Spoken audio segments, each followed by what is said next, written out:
As a নারী চাইবো যে সকল নারীরা তাদের বাধা বিপত্তি যা আছে সব কিছু দূর করে সামনে এগিয়ে যাক। অ্যাকচুয়ালি আমরা চাইলেই পারি, আমরা ডেভেলপ করতে পারি। আমরা নারীরা আমাদের কিন্তু ক্যারিয়ারে অনেক বাধা আসে, যেমন আমাদের ফ্যামিলি থেকে বাধা আসে, আমরা রাস্তা চলাচলে অনেক বাধা পাই, তো সেগুলো পার করে আমাদেরকে আসতে হয়। এখানে আমার খুব ভালো লাগছে, আমরা যখন কাজ করি সবাই একসাথে আমরা অনেক এনজয় করি, ভালো লাগে।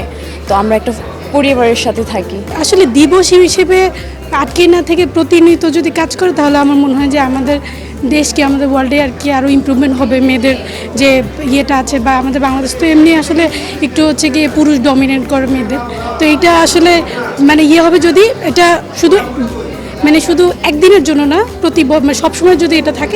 ম্যাডাম উনি কিন্তু এ ব্যাপারে অনেকটাই সাপোর্টিভ, ফুল সাপোর্ট দিয়ে যান।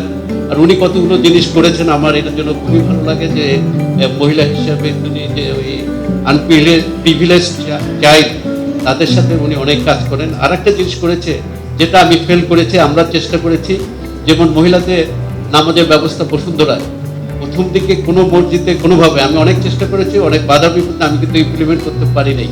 তারপর দেখে উনি একটা সাকসেসফুল করেছেন, প্রত্যেকটা মসজিদে, অনেক কয়টা মসজিদে উনি মহিলাদের নামাজের ব্যবস্থা করছেন।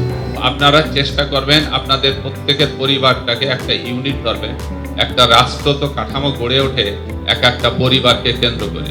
পরিবার থেকে হয় সমাজ, সমাজ থেকে হয় রাষ্ট্র, রাষ্ট্র থেকে হয় বিশ্ব আপনার সমাজ। তো আপনারা প্রত্যেকে একটা একটা ইউনিট, এবং একটা পরিবারে আমি মনে করি মায়ের ভূমিকা অনেক বেশি। আমার মা মারা গেছেন, আমি একটা এক্সাম্পল দিই। আমার মনে আসে মানে সন্ধ্যা 6টার আগে আমি ফুটবল খেলতাম, ভলিবল খেলতাম, মোটামুটি খেলা আমি মানে মোটামুটি ভালো লাগতো আমার।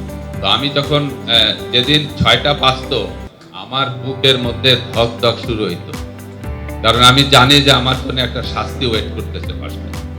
তো আপনারা আপনাদের ছেলে মেয়েদের শাস্তি না দেন, অন্তত বুঝাবেন যে সন্ধ্যার আগে বাসায় আসতে হবে, এবং বাইরের যে আড্ডাটা এটা কমাবেন। আজকে সমাজ ব্যবস্থা অনেক খারাপ হয়ে গেছে। নারী বিষয়টি হচ্ছে একটা মা জাতি। মা যেভাবে সন্তান ধীরে ধীরে বড় করেন, এই সুন্দর ধরাকে সুন্দরভাবে সজ্জায়িত করেন, সেটার পিছনের ম্যাক্সিমাম অংশটাই হচ্ছে নারী। তার আজকের এই অনুষ্ঠানের মধ্য দিয়ে আমাদের অফিসে যারা সহকর্মী হিসেবে আপনারা রয়েছেন তাদেরকে একটা স্বীকৃতির পথে আমরা পদার্পণ করতে যাচ্ছি।